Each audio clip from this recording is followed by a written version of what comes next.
truly believe that cold, ancient stone walls have memories of what they have witnessed over the long centuries. In the winter of 1985, a man named Thomas decided to leave the chaotic world behind and moved into the isolated Blackwood cottage. He was seeking a life of total solitude, convinced that the shadows of his past couldn't find him in such a desolate place.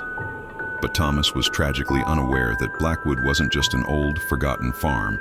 It was a silent gateway for something that had been waiting patiently in the darkness for many decades.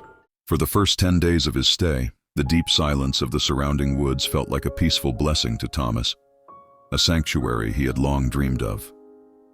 He spent his afternoons walking through the gray, leafless trees, never noticing that the birds never sang in that part of the woods. The wind seemed to die down the moment he stepped onto the porch of his new home, as if the very air was holding its breath in anticipation of what was to come. On the 11th night, at exactly 3 a.m., the rhythmic scratching began. It was a sound that didn't come from the attic or the floorboards, but seemed to vibrate from deep within the stones. It was slow, deliberate, and persistent, echoing through the empty halls like a heartbeat of the house itself. Thomas initially tried to dismiss it as the movement of mice, but as the hours passed, he realized the sound followed his movements. When he walked to the kitchen, the scratching moved within the walls to meet him. In his diary, Thomas later described the sound as the unmistakable noise of human fingernails trying to dig through solid rock with impossible strength. Soon after, small personal objects began to vanish without a trace. A single silver spoon, his car keys, and a framed photograph of his late mother. But the most terrifying part wasn't what was taken, but what was left behind.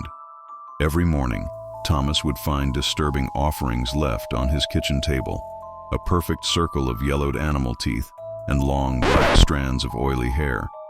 The psychological toll began to manifest in Thomas's physical health.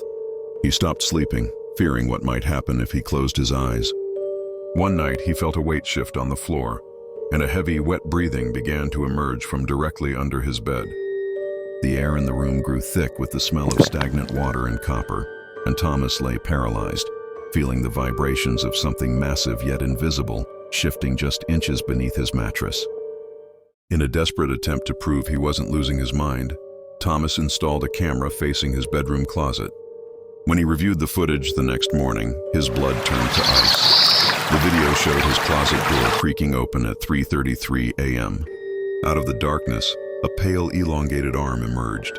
It had too many joints and skin like wet parchment. The hand reached out, felt the air for several minutes, and then slowly retreated, closing the door from the inside.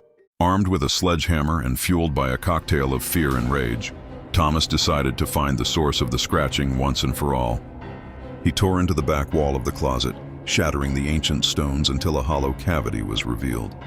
Behind the wall lay a narrow, vertical tunnel that descended into the earth, smelling of ancient dust and something metallic. There were no blueprints for this passage. It was a secret kept by the earth itself for 100 years. As Thomas climbed down the rough stone passage, the temperature plummeted until he could see his own breath in the dim light of his flashlight. The walls were covered in scratched symbols, thousands of them, layered over one another in a frantic, desperate pattern.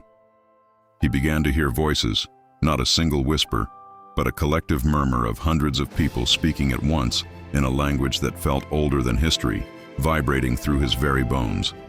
At the bottom of the tunnel, he found a circular chamber lined with shattered mirrors, each shard reflecting a different version of the room.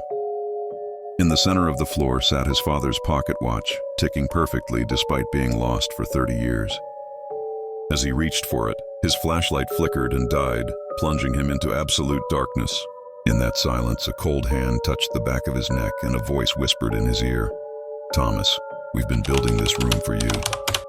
When the police arrived weeks later, the fire in the hearth was still warm, but Thomas was gone. His diary was found on the floor, the final 10 pages filled with the same sentence repeated until the ink ran out. "They are not in the walls, they are the walls." The tunnel he described was nowhere to be found. The closet wall was solid stone, showing no signs of being broken. Today, Blackwood Cottage stands empty, a silent reminder that some doors, once opened, can never be closed again.